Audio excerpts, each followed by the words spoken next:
The storm raged like nature itself was fighting to keep him trapped. Through blinding rain and roaring winds, a Black Hawk helicopter descended, its rotors shaking the hospital walls. Inside, Colonel Hal Carter's heart was failing. Ignored for hours, now moments from death. His breathing shallow, his lips trembling, he managed to whisper, "Please, don't let me die here." His daughter's tearful eyes met his, her hands clutching his as if willing life back into him. Soldiers burst through the ER, defying orders, racing him toward the rooftop. Outside, the Black Hawk hovered, its lights cutting through the darkness. What happened next would unite strangers, challenge injustice, and change the nation forever. Colonel Harold Hal Carter was the kind of man who didn't need to speak loudly to command respect.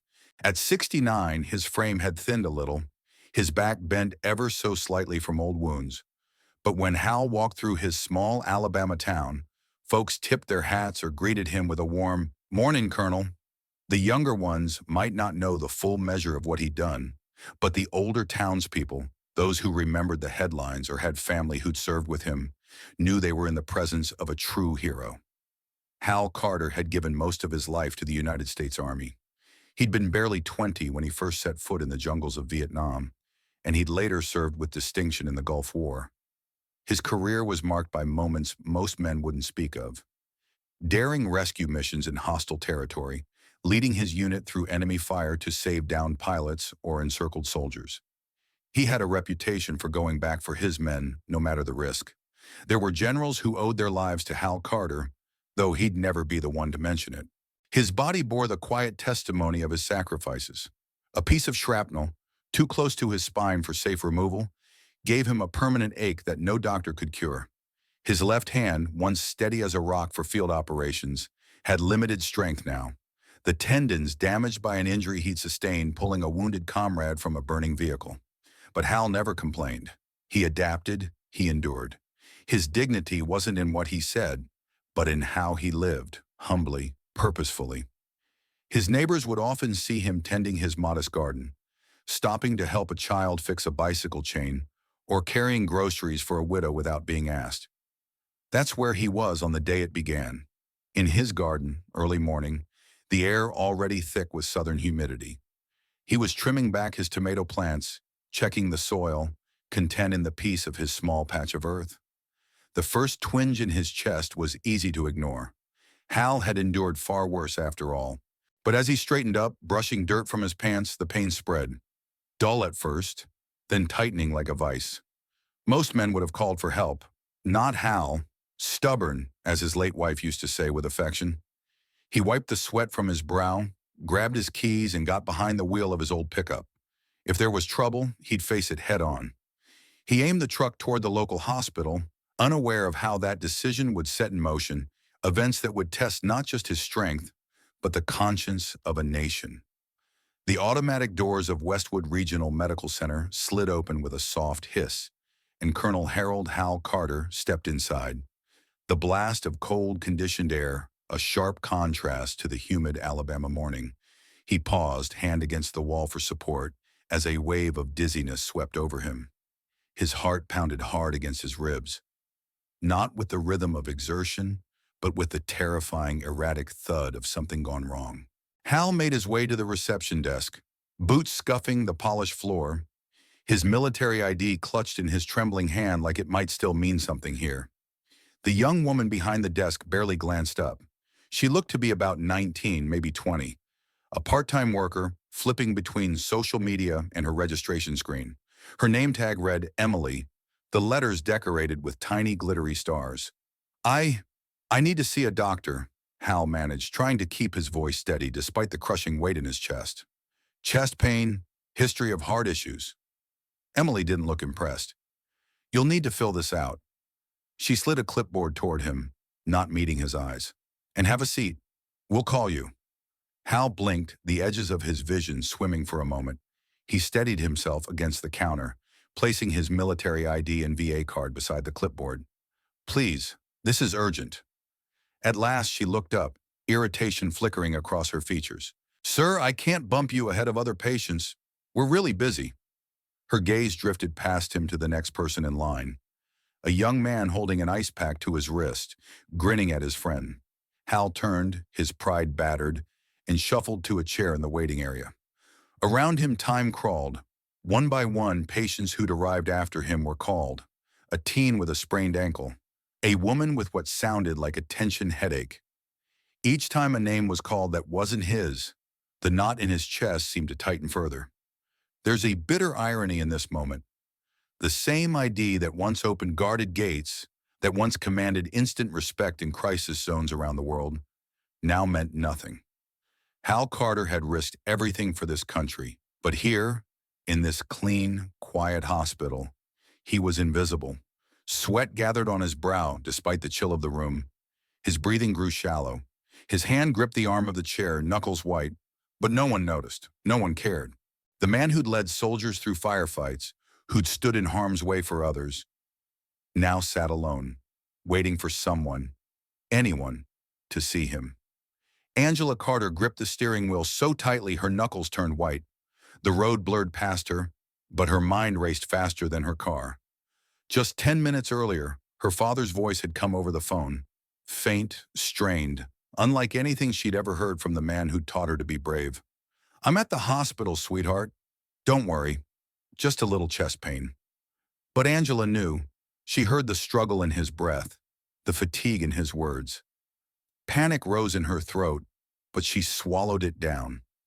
Her father didn't raise her to fall apart in a crisis. When she burst through the hospital doors, Angela's heart sank. There he was, Colonel Hal Carter, slumped in a waiting room chair, his face pale, his shirt damp with sweat. Around him, life in the ER carried on. Nurses chatted quietly, a security guard scrolled on his phone, and patients were led through the double doors one after another. But no one was looking at him. No one was helping. "Daddy," she called, rushing to his side. Hal managed a weak smile, trying to reassure her as he always had. But the smile only made it worse. She saw how hard he was trying to be strong. She felt his skin, clammy and cold, his pulse fluttering beneath her fingers. Angela straightened, fury rising. She marched to the front desk where a young woman chewed gum and tapped at a keyboard. "My father's having a heart attack. He's been sitting here like this? How long?" "Ma'am, I need you to calm down," the receptionist said without looking up. Flashbacks flooded Angela's mind. She was a little girl again, sitting cross-legged on the porch as Hal taught her about duty. How real strength was using what you had to protect others. She remembered the way he'd help neighbors, how he'd give his time without expecting anything in return. "We look out for each other, honey. That's what makes a good soldier and a good person." And now this? This was how a man like that was treated? Angela pulled out her phone, hands shaking with equal parts rage and fear. She started recording. The staff's indifference, her father's labored breathing, all of it. If they wouldn't do the right thing because it was right, maybe they'd do it because the world would see. She wasn't just fighting for Hal Carter now. She was fighting for every veteran, every father, every forgotten hero who deserved better. The moment came suddenly. 1 minute, Hal Carter was upright, though barely, trying to give his daughter a reassuring squeeze of the hand. The next, his body seemed to crumple in on itself. His knees buckled, his head lolled forward, and he slipped from the chair toward the floor. "Daddy!" Angela cried, catching him as best she could, lowering him gently until he lay sprawled on the cold tile. His chest rose and fell in shallow, uneven gasps. His face, so strong and steady all her life, was now drawn tight in agony, his lips tinged blue at the edges. "Somebody help us!" Angela screamed, her voice cracking with terror. But what happened next would stay with her forever. Not just because of the fear for her father's life, but because of the callousness she witnessed. 2 staff members, alerted by her shout, approached at last. One was a middle-aged nurse who gave Hal a quick glance and frowned. The other, a security guard, tall, broad-shouldered, with a badge that seemed too shiny for its purpose, looked down at Hal like he was assessing a troublemaker, not a dying man. "Ma'am," the nurse began, her tone already defensive, "has your father been drinking today? Or taken anything?" Angela's mouth fell open. "What? No, he's having a heart attack. Look at him." "I'm just saying," the nurse continued, crossing her arms. It's not uncommon for folks to come in here looking for pain meds. We can't always... Are you serious right now? Angela's voice shook, the rage bubbling over. He's a decorated veteran. He's never taken anything in his life unless it was prescribed. He needs help. The guard took a slow step forward, hand hovering near his radio. Ma'am, we don't want any disturbance. We'll get to him when we can. You need to calm down. It's a sickening scene, one too many families know all too well. Across the country, veterans, especially those who are older, or people of color, or simply poor, have found themselves dismissed in emergency rooms, sometimes labeled as faking it or seeking drugs or exaggerating. And in those moments, seconds matter. Hal Carter, who once led men through firefights and pulled the wounded from burning wreckage, was now being judged as a nuisance by people who couldn't see past their assumptions. Angela knelt beside her father, tears streaming freely now, her phone still recording every word, every cruel accusation. She saw his eyes flutter, his breath come in short, rattling bursts. She thought of all the times he'd come to someone's rescue, and now no one was coming for him. I'll make the calls myself, she whispered, brushing damp hair from his forehead. Hold on, Daddy. I'm not letting them take you from me. As staff drifted away, unmoved, Angela's resolve hardened. This wouldn't be the end. If they wouldn't save her father, she would move mountains to do it herself. Angela's hands trembled as she unlocked her phone, the screen slick from her tears. She scrolled past contacts, past colleagues and neighbors, until her finger stopped on a name she hadn't dialed in years. Peter Dawson, General Peter Dawson, retired now, but once her father's closest comrade in arms. She remembered him at family cookouts, tall and kind-eyed, always addressing Hal as brother rather than by rank. If anyone could help, it was him. She hit call and held the phone to her ear, glancing down at Hal as she waited. His breathing was ragged, his color worse. Her heart pounded as each ring echoed in her ears. Angela, came a voice at last, deep and steady as she remembered. What's wrong? General Dawson, Her voice cracked. It's my dad. He's at Westwood Regional.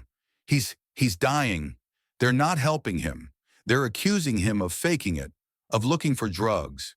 Please, sir. I don't know who else to call. There was a pause on the other end, but it wasn't hesitation. It was the weight of a man processing what needed to be done. Stay with him, Dawson said, his voice sharp now, all trace of retirement gone. Don't leave his side. I'm making calls, now. The line went dead, but Angela felt for the first time in what seemed like an eternity that she wasn't alone. Thousands of miles away, in a quiet study lined with photos of battlefields and folded flags, Peter Dawson stood, already dialing. His mind worked with the clarity of combat. No time for anger, just action. The first call went to a colonel he'd mentored, now stationed at a nearby military base. The next to a former aide now working at a national veterans advocacy group. Then to a journalist friend who'd once covered Hal's unit during the Gulf War. A man who owed his life to Hal Carter after Hal had pulled him from an ambush. Spread the word, Dawson ordered. This can't stay hidden. I want every eye on that hospital. Within minutes, the network of those who respected Hal Carter, those who owed him their lives, sprang into motion. Emails shot across inboxes. Private channels buzzed. From Pentagon retirees to active duty officers, from veteran groups to reporters with national reach, the call went out. Hal Carter needs us.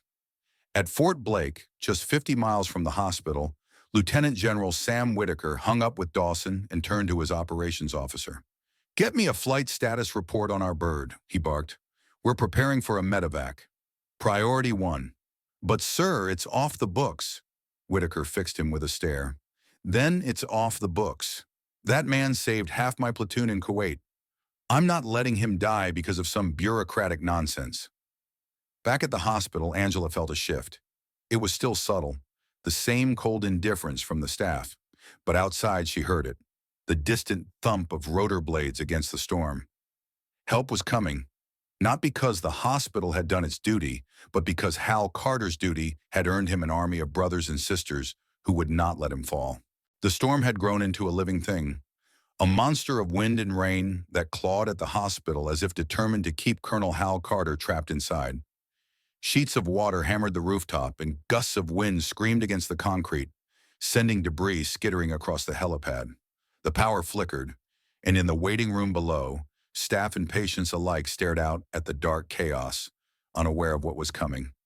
Then through the blackness, a low rhythmic thumping began, steady, unyielding, like the heartbeat of hope itself. The unmistakable sound of rotors cutting through the gale grew louder, closer, and out of the storm, as if summoned by sheer will, came the Black Hawk helicopter. Its searchlights pierced the sheets of rain, casting streaks of white across the rooftop. The powerful aircraft hovered above the hospital, battling the violent winds that tried to toss it aside. The rotors created a hurricane of their own, whipping the rain into swirling torrents, flattening bushes, and sending loose papers flying inside through open emergency exits. But the Black Hawk held firm, a symbol of strength in the face of nature's fury. Captain Maria Vasquez sat at the controls, jaw set, eyes locked on the rooftop below. Her hands moved with precision honed by years of combat missions. The storm threw everything it had at her, crosswinds that rocked the chopper, gusts that threatened to spin her off course. But she countered each with quiet mastery, refusing to let the storm claim one of their own. On the helipad, soldiers and medics braved the tempest, their boots slipping on rain-slick concrete as they prepared for the landing. Each man and woman there moved with purpose, unaffected by the chaos around them. They formed a disciplined team, guiding the bird down with practiced signals, their bodies drenched but their resolve unwavering. Inside the hospital, administrators protested, waving clipboards and citing policies, but no one was listening. The sound of the rotors drowned out bureaucracy. The chain of command here wasn't paperwork or protocol. It was honor, loyalty, and duty. Soldiers defied orders, nurses slipped free from their stations to assist, and medics focused solely on one mission: getting Hal Carter to safety. The Black Hawk touched down with a controlled force that spoke of the crew's skill, skids kissing the rooftop just long enough for the team to load their precious cargo. The stretcher was guided aboard, medics securing straps, checking monitors, shielding Hal's failing body from the storm's fury. Angela stood at the edge of the helipad, rain pouring from her face, watching as the man who had taught her what courage meant was surrounded by those who embodied it. This was more than a rescue. It was proof that loyalty forged in battle endures beyond the uniform. Hal Carter had once risked everything for them. Now they did the same for him. Where red tape failed, honor did not. In the storm's heart, as the Black Hawk lifted off, honor rose with it. Louder than the wind, stronger than the rain, unstoppable. The Black Hawk rose into the night, swallowed by the storm's wrath the moment its skids left the hospital's rooftop. It was as if the storm itself, furious at losing its prey, redoubled its assault. The rotors chopped through the heavy rain, each beat echoing like a drum of defiance against the wind's furious howl. The aircraft shuddered under the weight of the elements, but it climbed, stubborn, determined, unwilling to let the darkness win. Inside the cockpit, Captain Maria Vasquez wrestled the controls, her jaw clenched, muscles tight beneath the straps of her harness.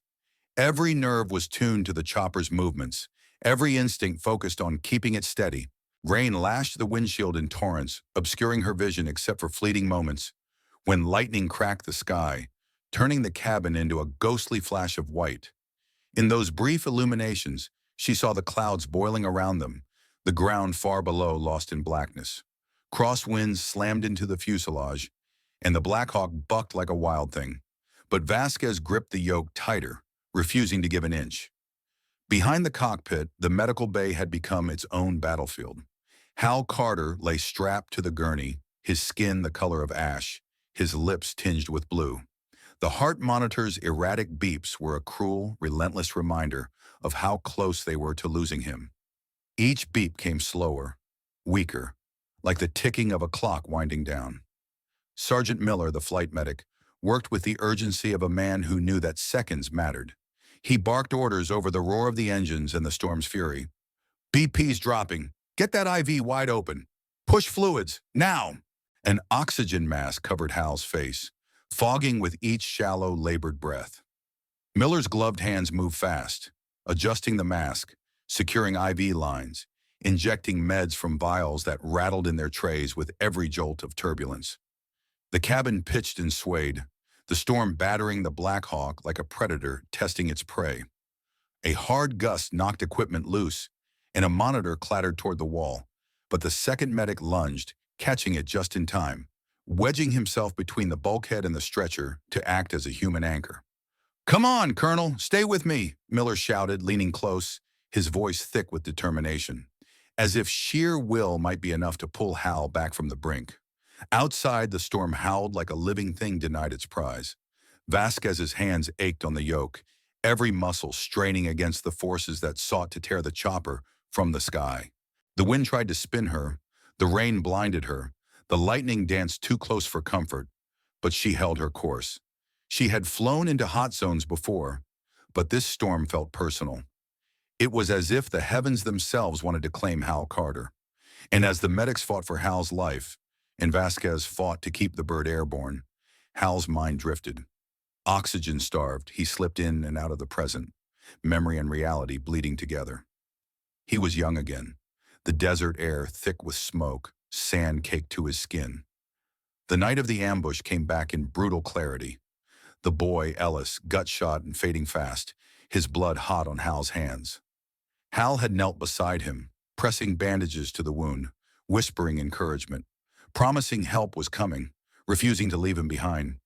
Now, decades later, it was Hal who needed saving. And around him were men and women who weren't even born when he'd carried Ellis out of that firefight, but who now fought for him with the same loyalty he had shown without question. Parallels of duty, his fogged mind thought. Parallels of honor. Pulses thready. "We're losing him." Miller's voice sliced through the haze. He grabbed the defibrillator paddles, locking eyes with his partner. "Clear!" The jolt rocked Hal's body just as the Black Hawk lurched sideways, the storm throwing its fury at them in one last attempt to take him.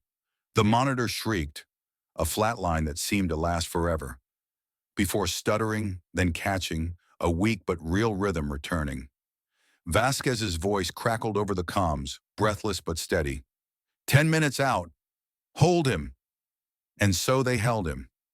Not just with wires and medicine, but with willpower forged in the same fires Hal had once led others through. The storm could rage, the wind could scream, but no one, no storm, no night, no injustice, was going to take Hal Carter without a fight. The storm still raged as the Black Hawk touched down at the military medical center, but by then, the fight had shifted from the skies to the operating room. Hal Carter was rushed through the halls by a team that had been standing ready, alerted by Vasquez mid-flight. The surgeons worked with the precision of warriors, battling a heart on the brink of giving out. Hours passed in tense, relentless effort, and when the sun rose on a drenched and battered dawn, Colonel Hal Carter was alive. Barely. The cardiac surgeon would later tell Angela, "Another 10 minutes, maybe less, and we wouldn't be having this conversation." Hal had survived, but his recovery would be long, his body forever marked by the night he came so close to being failed by the nation he had served. Angela never left his side. When he finally opened his eyes in the recovery room, weak but aware, she wept with relief. But that relief was laced with fire, because the world now knew what had happened. Angela had posted the videos, the dismissive receptionists, the cold accusations, the staff who saw a dying hero as a nuisance or worse.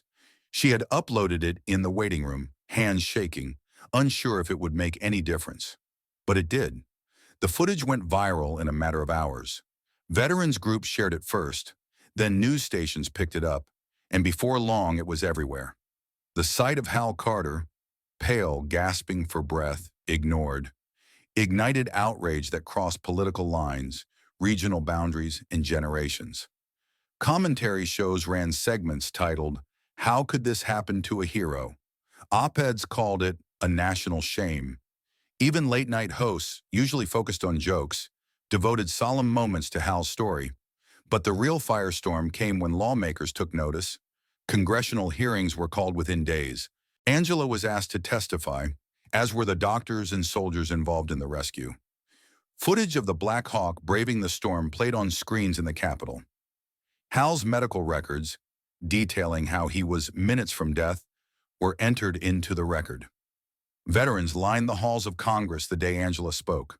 They came in wheelchairs, on prosthetic legs, with service dogs by their sides.